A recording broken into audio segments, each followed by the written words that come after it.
Hi friends, Mindy here. Welcome back to my channel. This is going to be part 2 in a start to finish series of 2 fall themed journals that I have been working on. I'm trying to get them wrapped up. So you can see I have created a bunch of ephemera, some pockets and journaling cards, and I'm just going to do a quick flip through here and show you what all I have created. I did most of this while I was at a retreat, and so I was just kind of decorating some pockets and things. I have some other pockets that need to be decorated, and I sort of started splitting these between the 2 journals. So I have a stack for each journal of similar items, not necessarily exact because the journals themselves are not the same. And I'm just going to start off here. I'm pulling out some of those journaling cards, and I'm going to use some of these pieces from the Printables to create some belly bands here, just really simple. And then I'll come back and maybe add some decoration to these later, but I just want to get them into the journal and get some of these journaling cards. And that way I'm just not losing all the bits and pieces for each of these, especially because I'm working on 2 at a time. So this one I actually decided I was going to make like a corner tuck out of.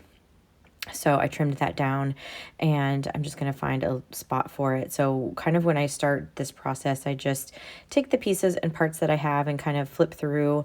I just tuck them in the journal before I glue anything down, just to make sure I have everything kind of where I want it to start with. So that's what you see me doing here. I'm just flipping back and forth, and then I'm going to go ahead and start gluing some of these down. I did ink all of the edges of this with some archival ink and ground espresso, and I am using my art glitter glue for most of this here where I'm doing the pockets and these belly bands. And you can see I have some book paper on the back of that, and that is because I printed on a lighter weight cardstock for some of these printables this time, and I have some vintage paper that is unfortunately, it's just not good for a journal because if you put it into, if you fold it, it kind of cracks. So one of the ways that I like to utilize that is on the backs of things like pockets that are thin or need reinforcing. And so that's why that book paper is on the back of there. But because these are just printables that I'm using. And this one I'm going to actually trim down just a little bit because it's a little too tall for this book page where I want to put this particular belly band, and I'm leaving them nice and wide. I just like that look. It takes up more space on the page, and it allows me to be able to do some decorating as well. So I'm going to add this little mushroom ephemera piece here. I may add some more to this later, but for right now I'm kind of liking how that's looking with that opposite page there. And so I'm going to do the same thing now to the other journal and go through again and just kind of find where I want things to go, where I want things to live. And some of the decisions that I make are kind of based on how busy the background paper is. If I feel like it's going to be one that's difficult to write on, then I will add a pocket or something to that. But these particular printables have some really beautiful journaling pages kind of built into them, and so some of the areas where it's just really busy or dark, I'm adding these belly bands, and then I'll add some pockets and things here. Again, I'm just adding a little ephemera piece to dress that one up. And like this page, it's kind of a busy background, so it would be harder to write on. So I added a pocket there, and then I want to do another corner tuck with this kind of taller pocket. I'm just going to find a place for this to live, and I don't want to cover up some of the beautiful pages, but like even this coffee dyed paper has a pretty busy background, so I feel like having that pocket on there is going to be helpful as well. And then again, this dark brown leafy pattern but lends well to having a pocket on it as well. Of course, you could write with a white pen or whatever, clip things in yourself, or add background papers or however you want to decorate them, but this is just kind of to start it off. So the printables actually come with this set that's like a tag and a pocket, and I'm just inking up the tag. It's a really large tag. I did put some coffee dyed paper on the back of that, and then this pocket is actually going to have a gusset. So I'm just taking a ruler and using my bone folder and going down the edge of this, and you could use a score board, but this was just handy. So I'm just going to fold these back on itself and make these gussets. Again, you can see I have coffee dyed paper, or not coffee dyed, excuse me. I have just that old book page on the back of that just to reinforce this pocket and give it a little bit more stability. And then I'm using my bone folder to make really good creases. I'm going to ink around all of that and then glue in the gusseted part. The thing I like about gusseted pockets is that you can do a little bit more. You can add a few more things in there. You can add a little bit more dimension to the tag that you've put in there. And it just has a nice look to it as well. So now I'm going to start filling these pockets and things with some of these journaling cards that I created. And I will do a closer flip through of some of this later on, but I'm just trying to get an idea for what still needs to go in the journal, and I'm trying to get as much done as quickly as I can. I thought about putting this postcard in the belly band, but it's just not wide enough, so I'm going to have to make some wider pieces of ephemera.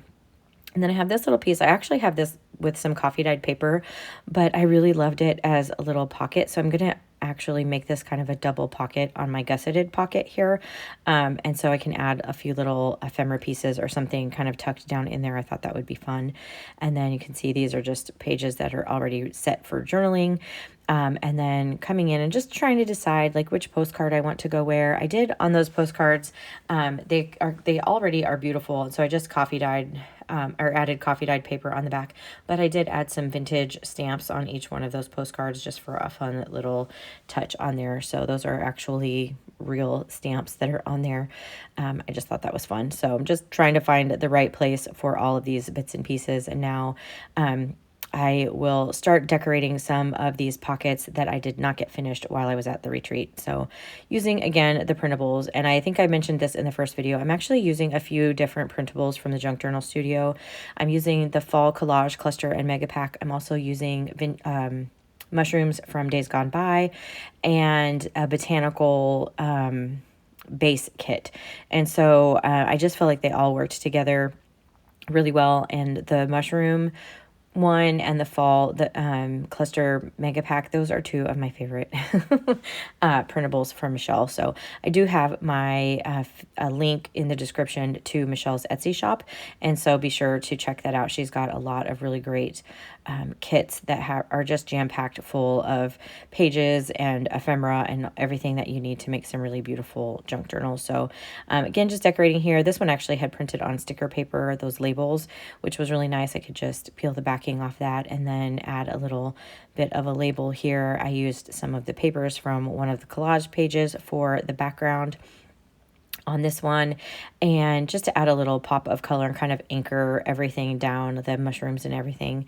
And I really love the color palette with these again, and these are just, like I said, some of my favorite fall printables to use. So I'm trying to get these journals done as quickly as I possibly can. So I will do a part 3, and hopefully that will be the last of this. I do need to finish the other journal as well. Working in both journals at the same time can kind of get a little bit confusing, but I did add all of those pieces that you just saw me decorate, those pockets. I'm going to be adding into this journal. Again, I just went through and picked the pages that I thought these would go best with. I just cut that part out of the video since you've already seen me do it once in this video.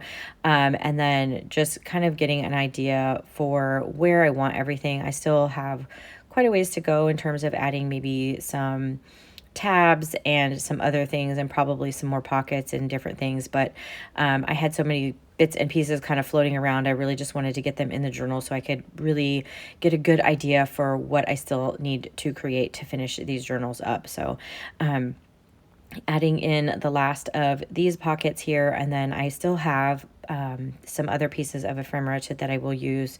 You can see it's kind of sitting over there on the left, that I can add into these pockets now, and some of these things will get moved around as I go work through the journal. I might find something that just I feel like looks better in a different area, and that happens, you know, as just kind of as the journal progresses. But for right now, at least everything is kind of glued down, and most of the things have, you know, a tag or a journaling card or something in them. And so I know what I need to still create and how many pockets. And then this one is actually a ginormous ephemera piece. And so what I did is I just put some coffee dyed paper on the back of it, and a little ephemera piece to decorate part of it, and then folded it in half. So it's like a double journaling card. So now we're just going to do a really quick flip through just of this one particular journal here. So you can kind of see how it's coming together. The other one is very similar. Again, not exact. Again, I'm already like starting to move things around here. But very similar because I used all of those packs to create the 2 different journals. I'll try to remember to link the first video in this series down in the description if you're interested in seeing how all of these journals and the signatures and everything came together. But this is basically it for me for today. Stay tuned for another part video in this series. But if you like this video, I would appreciate it if you gave it a thumbs up. Subscribe to my channel if you haven't already. All my links, including my website and my Facebook group, are in the description. I'd love to have you join me over there. And until next time, bye.